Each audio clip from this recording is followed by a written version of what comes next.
Gjenat e Arkanit, për kë po luftojmë, për Serbin, nëse kalojnë kufirin do t'i therim të gjithë.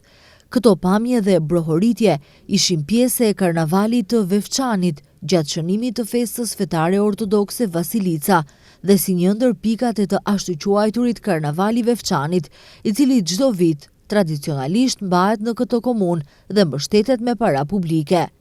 Karnavalet nuk janë për të ngritur dhe përkujtuar kriminalët e luftës, por për t'i poshtërsuar ata, kurse në Vevçan për çdo vit ndodhe kundërta, dhe si duket, ata më së miri pasqyrojnë situatën momentale psikologjike në Maqedoni.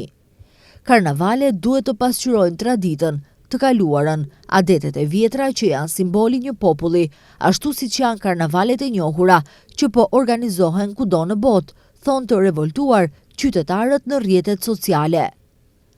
Organet kompetente, qeveria dhe partitë politike, urgjentisht duhet të ngrejnë zërin e tyre kundër këtij karnavali përçarës, kurse prokuroria duhet të bëjë punën e saj dhe organizatorët të përgjigjen para ligjit. Në takimin e liderëve sot përveç të tjerash, do të duhet të diskutojë edhe për marrëdhëniet ndëretnike në Maqedoni, sepse ndasit sa vine shtohen dhe me këtë dita ditës shtohet edhe urrejtja ndaj çdo gjëje që nuk është maqedonase. Urrehen grekët, bullgarët, shqiptarët, turqit, aleatët tanë ndërkombëtar dhe ngrihen në piedestal kriminalët.